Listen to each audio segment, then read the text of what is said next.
Everybody, welcome back. Are you ready for one more Sunday appetizer? Let's cook. The Sunday dinner chef will make you feel fine. Sit down, let's have a drink and enjoy the show. Everybody, welcome back. I am Tom, the Sunday dinner chef, and today what we're going to be doing is I'm going to be taking, similar to what I did last week, but it's got a little twist to it. I'm going to take some steak here, all right? I got 3 nice pieces here that I'm going to slice up. I'm going to saute in my black cast iron skillet, okay? Because I want to get a nice caramelization on it. And then I have some of the hatch chilies that I did. I have hatch chilies here with some onions, okay? A little bit of red pepper in it. Also, I'm going to be using some of my sweet red bell peppers that we roasted out on the Monument Grill, plus some garlic, all right? You see where I'm kind of going with this a little bit here? I do have some tomato sauce. This is the fire roasted plum tomatoes, okay? I add a little bit of garlic into this and some other, really has a great flavor to it, okay? But rather than making flatbread like I did last week, okay, today we're gonna take the bigger cast iron, okay, and we're gonna make fried bread. And what I'm gonna do with that fried bread is I'm gonna turn this into a pepper steak with hatch chilies on top of this flat fried bread, okay? And it's going to make it like a pizza. We'll name it as we go. Okay, let's get cooking. Okay, before we get started, let me adjust the camera here a little bit. There we go. So, into the bowl right here, I have 1 cup of all-purpose flour. Actually, I'm going to add 1.5 cups into it. And then what I'm going to do is I'm going to be adding in my yeast and a little bit of sugar. Now, the reason why I'm putting the sugar in is because I want it to activate. This is instant yeast, but I want it to activate a little bit more. I want to get a little bit more puff out of it because when I do mix this all up and get it ready for the pan, I'm going to get that airy touch to it. So, gonna make this a little Italian here. Okay, I feel like having a little status zing to it. So what I'm going to do is I'm going to add some garlic. Not too much because it can overpower it on the bread, and we don't want to do that. So I'm going to take that, put that back up in the closet. I try to keep everything nice and organized. So when I do go looking for something, I have kind of a good idea where everything is. Now, my go-to, Mexican oregano.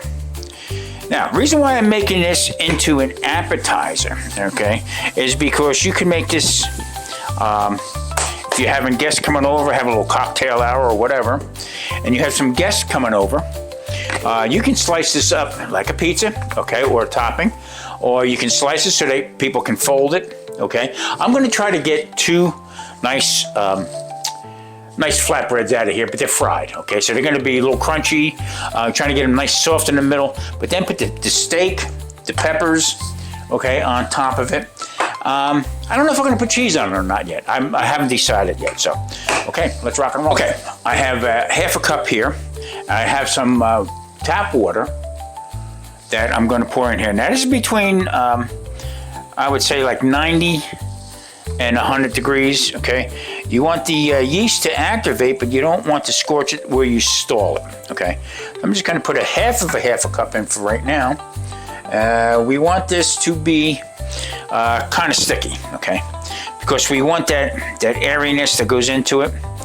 Now, you can make a regular batch, which would be 3 cups of flour and work it that way. It's just the 2 of us, okay?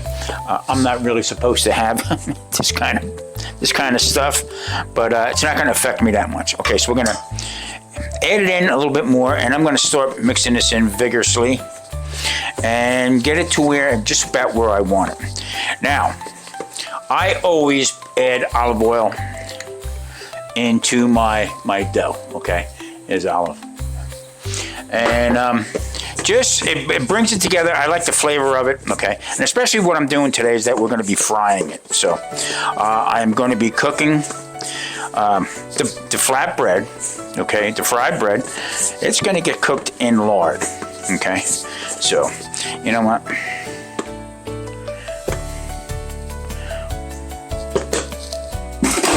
I'm going in. Now I'm just going to mix this around, and I'll bring you back when we got this all kneaded together. Okay, there it is right here. Now, the dough is very gritty, and the reason why it's gritty is because I put in the granulated garlic, okay?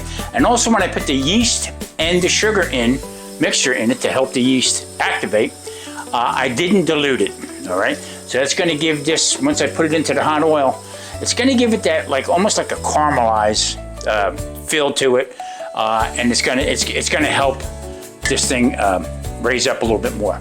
All right, okay, we went freezer diving, and what I come up with, I found a New York strip that I had in the vacuum seal bags. Okay, I'm going to trim this up. Now these are shoulder cuts.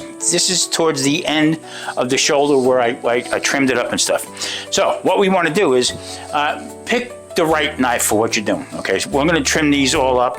I'm going to try to get some of this hard fat from the inside out of it. So you wouldn't want to use this knife. Okay, this is more or less for chopping, and if you're going to be cutting up like from the shoulder and stuff like that.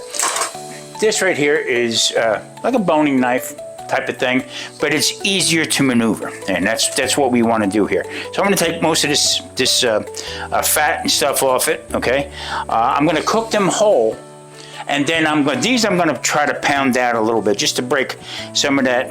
This is tough cut right here, so I'm going to break it up a little bit. But this one here I'm going to trim and just leave it alone because it is a New York strip. This is great for this type of appetizer what we're making.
All right, reason why I'm trimming it down this way here is because this type of appetizer, what we're going to do is we're going to be making it into this flatbread, okay? You're going to pick it up and you're going to bite into it, okay?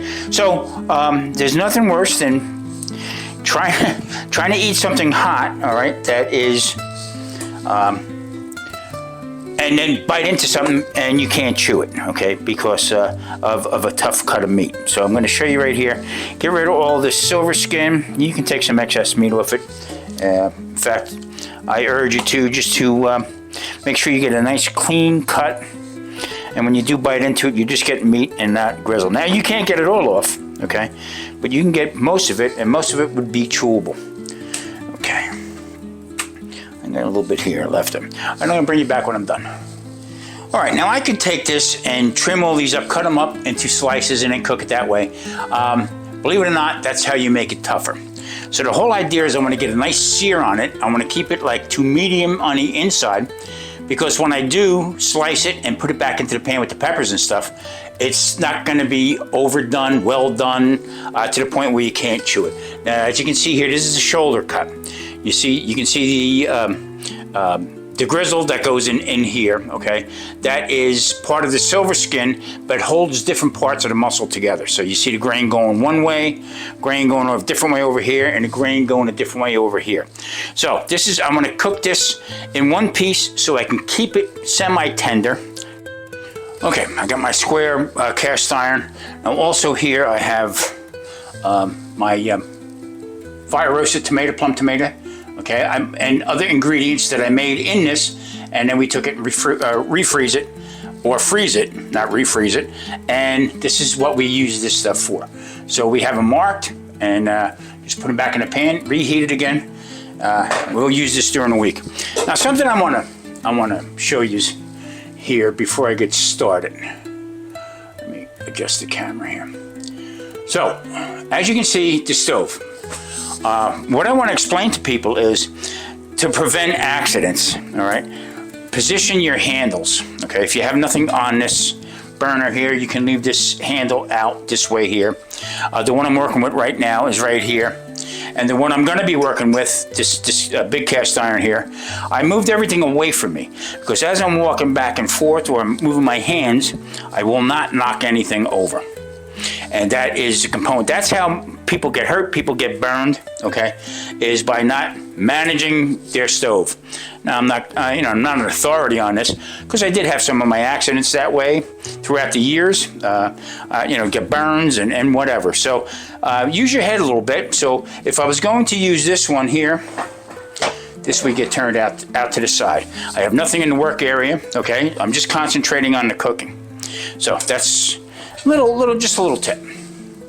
All right, like I had said prior, I'm using lard, okay? So let me get in there as much as I can.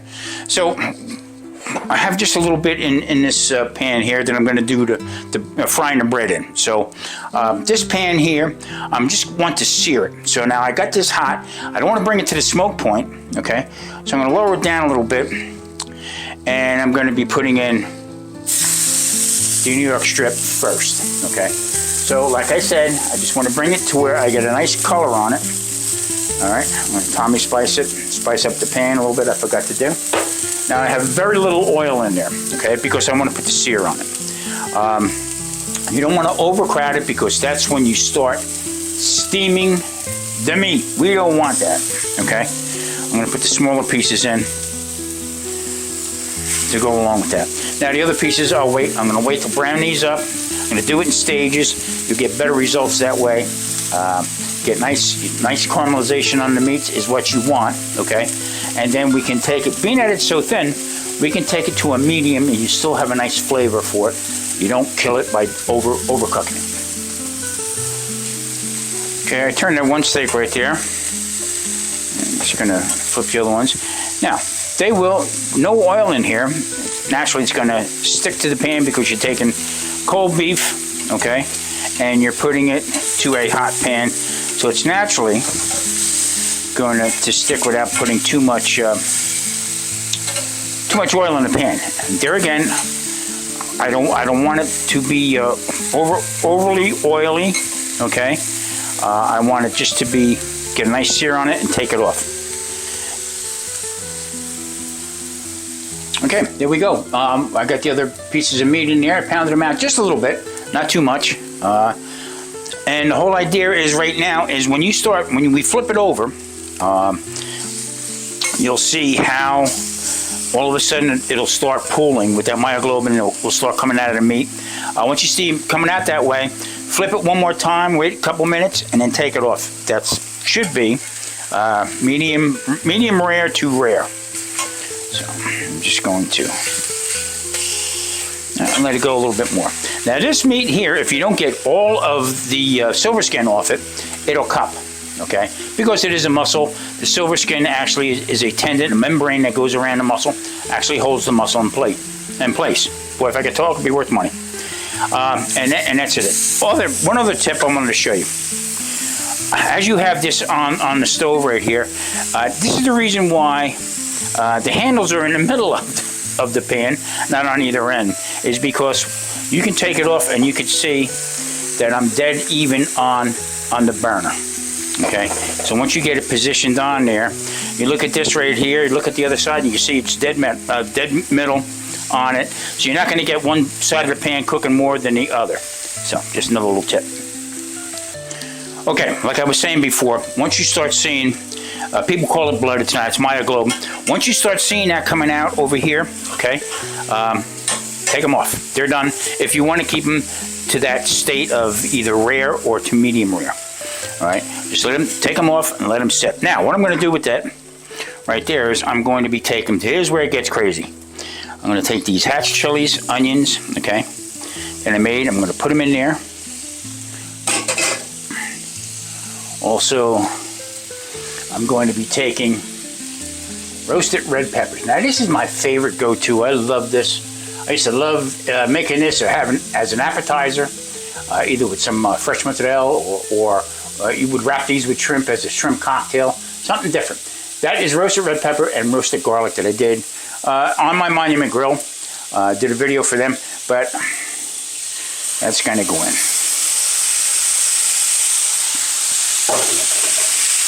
The aroma immediately.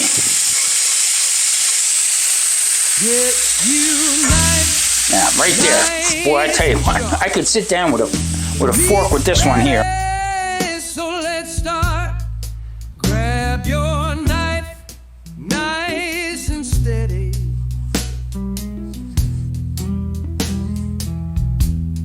Slicing thin, the juice is spreading.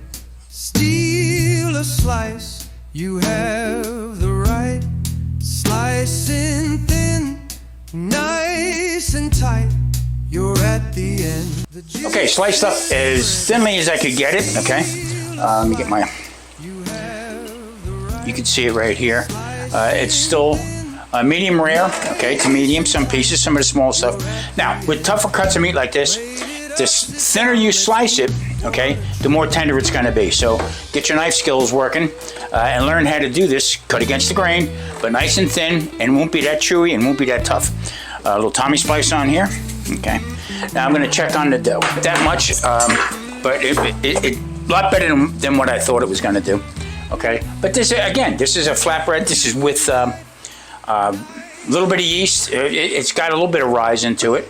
So I'm going to take this now, I'm going to flour the board, I'm going to roll it out.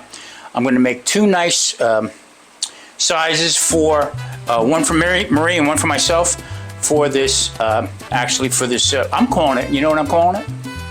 I'm calling it modern cowboy pepper steak with fried bread.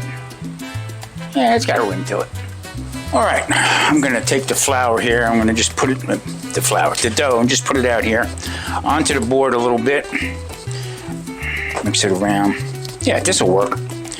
Now, like I said, you seen what I put in here. I put in a little bit of garlic, okay, granulated garlic.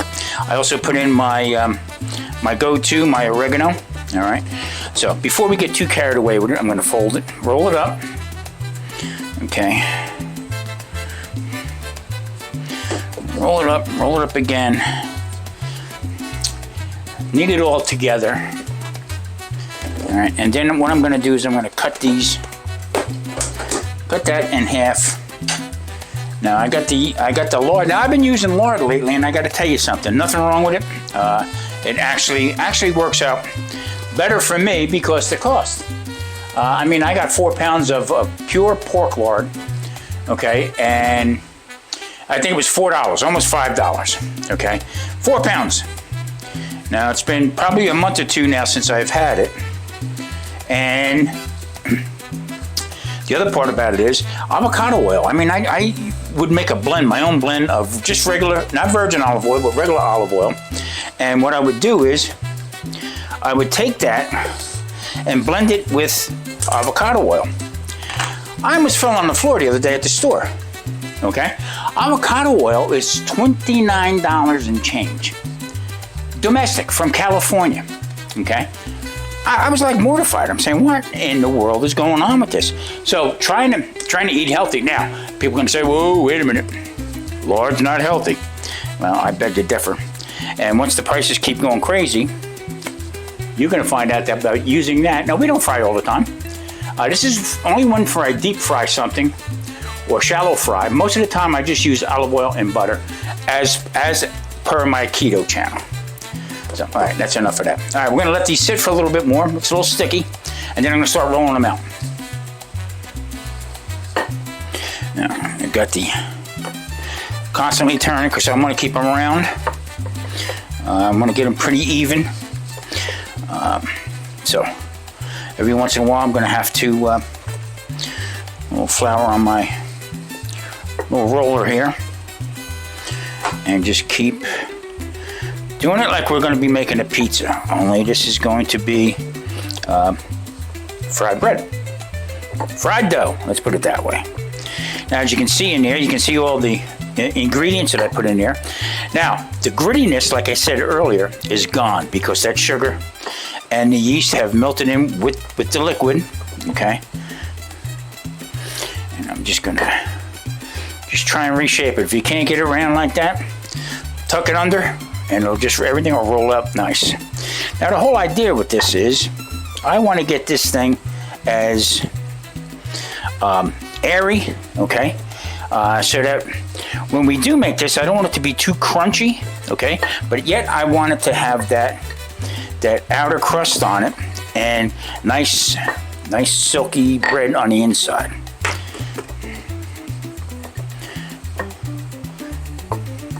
So the pan, I think, is about a 10-inch, okay? So I'm going to try to make this probably about 8-inch or 9 or close to 10, because once I put it in, it's going to puff up, and as you can see right now, it's still stretching back. Okay, so I can let this rest a little bit more. So I'm going to take this one and put it off to the side and just let it keep fermenting, I guess would be the word. And so the gluten's relaxed. That's exactly what I want to happen here, so that when I do roll it, it won't go back like that. It'll stay. That's what we're looking for. That's the best way, especially making pizza. This could be a great pizza dough right here also. Matter of fact, it is my pizza dough recipe that we're using. We've got the second one started already. So take your rolling pin and just go around, okay? Just like you would do on a clock, okay? So you just want to keep rolling it out that way. You want to get this, like I said, as even as possible. You don't want one side thicker than the other, okay? Because it will reflect on how it cooks. The thinner part will actually cook more, obviously.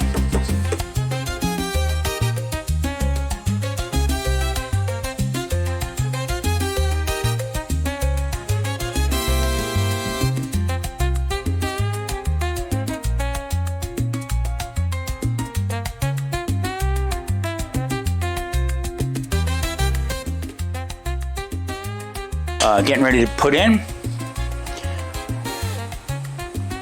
I'm going to take the dough and you want to put it in away from you. My tongs.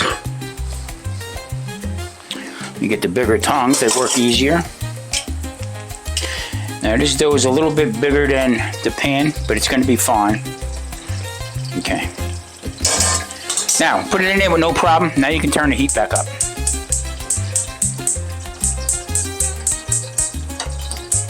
Okay, it's bubbling away. You don't want to turn these too many times, so I want to make sure that the bottom is getting coated pretty good.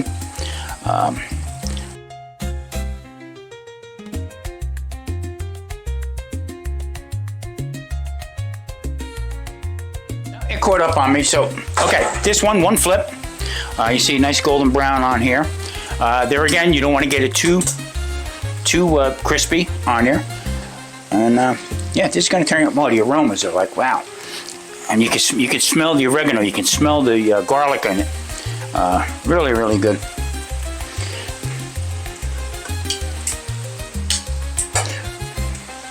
Let me get I just want to show you real fast here. Let me get my bearings. Okay, the meat is in with the peppers and the onions, okay? So, I'm going to now mix this all together. As you can still see, it's some of them are still a little rare, but once they hit that heat, they'll start getting a little more. And you know, you'll see the color change on a little bit. All right,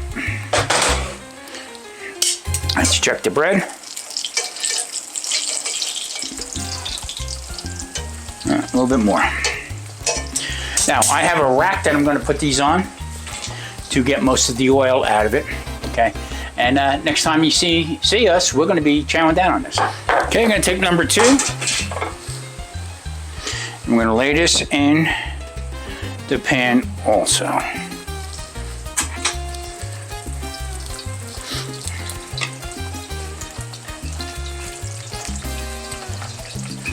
Now, there again, I made it a little bit bigger than what the pan is. That was my goof up. Okay, but it all comes out good. You want to make sure that you get some oil on top of the dough itself here. Look how much it bubbled up. That's exactly what I'm looking for. Okay. I keep putting stuff down and then I can't find them. Life of a cook, right? Now, and what I did now is I put some Mexican blend cheese on here. That is, I believe it's sharp cheddar and I don't know what the other one is. It's a white cheese. So I'm just gonna put that on there. And this bad boy is bubbling up pretty good. This is exactly what I want. Okay.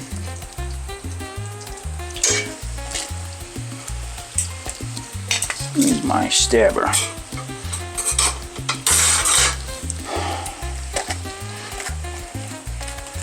You can puff that down. Now, this joker is still screaming hot. I don't know if I'm going to put it on there. Put a little bit of cheese on there, just to, why not, right? So, what I'm going to do now is I'm going to start plating this one up. I'm going to show you. Maria is also, I mean, we're both eating the same stuff. So now I have some sauce here. Now this is where you can make it into a pizza type of thing like that, okay? I don't want to overdo it, so I'm just going to put just a little bit of sauce around here, okay? Just a little bit. Marie might want some more sauce. I mean, this sauce is fantastic, by the way. Okay. Just like that. I'll put that off to the side. And now I need to get a spoon. I thought I had one out here. I guess I don't. So I'm going to pick up the steak, the peppers, okay, the red, I mean, the aromas. Somebody, I mean, come on AI, somebody invent, smell a video. Not sell a vision, smell a video. Okay, I'm gonna load mine up here pretty good. I'm gonna put some of that steak on here like this. Okay. Put it all around. Now, them hatch chilies, okay, are kind of hot. A couple more pieces of meat in there. So you could let this cool off a little bit, and then you could actually cut it, okay, into snack bite-sized pieces for people. I don't know, people. I'm having a rough time talking lately. Okay, so now I'm going to put a little bit of parsley around it. Now you could dress this up with some crema. You can also put some, more cheese on it if you want. I think it's enough. I want the meat and the peppers and the bread to stick out. So there you have it, ladies and gentlemen. I want to thank you for watching. This is getting to be one more after this, the end of Sunday appetizers. Please hit that like and subscribe. And also, if you would, I just started something new. I don't know how it's going to work out, but you can buy me a coffee. Okay? I'll try to leave a link in the description for it. I just started this. I don't know how it's going to work. So anyway, one more thing before I go. I'm going to give Olive a job here. Put a little bit of olive oil on it. Thanks for watching. See you next time. Stay safe. The Sunday dinner chef will always